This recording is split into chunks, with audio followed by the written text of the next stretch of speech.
Bonjour, je m'appelle Christophe Saint-Georges, je suis demi-défensif au football. Je vais te parler de commotion cérébrale et surtout de ce qu'on peut faire pour les prévenir. Je tiens à ma tête. Toi, y tiens-tu? Une commotion cérébrale survient lorsque le cerveau entre en collision avec la boîte crânienne. Un peu comme si le jaune d'un œuf frappait l'intérieur de la coquille. Des fois, on la sent tout de suite, mais ça peut prendre jusqu'à 48 heures avant de s'en rendre compte.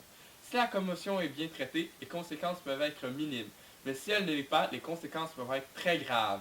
Comme le syndrome post-commotionnel. Pour plusieurs, il signifie être aux prises avec des symptômes très envahissants, par exemple des maux de tête, des troubles de mémoire et de concentration, etc., qui peuvent interférer avec l'ensemble de tes activités. Si tu te fais frapper à la tête, parle-en. Dans cette capsule, je vais traiter des 4 aspects qui permettent de prévenir les commotions: l'équipement, la technique, l'arbitrage et le comportement sur le terrain. Comme tu peux voir, c'est un casque. Il est censé te protéger.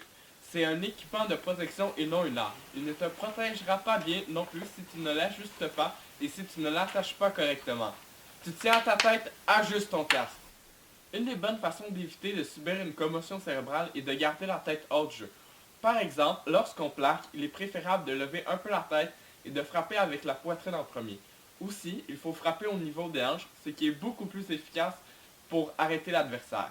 Si tu as un questionnement par rapport à cette technique, parle-en à ton entraîneur, il devrait avoir suivi une formation sur le plaqué sécuritaire. Tu tiens à ta tête, plaque comme du monde, puis parle avec ton coach. Les joueurs de football sont de plus en plus au fait sur les commotions cérébrales, donc la réglementation évolue.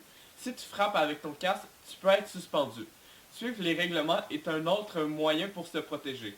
Par contre, il ne faut pas compter sur les arbitres pour nous protéger à 100% parce qu'ils ne sont pas parfaits et parce qu'ils ne peuvent pas tout voir. Tu tiens à ta tête, suis les règles. Je pense que si on se respecterait tous, il n'y aurait plus de problème.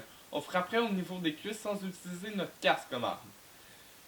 Il faut frapper fort et faire des plaqués solides, mais on n'est pas là pour blesser ou pour se blesser.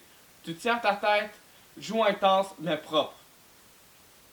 Le casque, la technique et la réglementation, c'est utile, mais ce n'est pas tout. La clé, c'est le respect. Jouer fort mais propre. Je tiens à ma tête. Toi, y tiens-tu?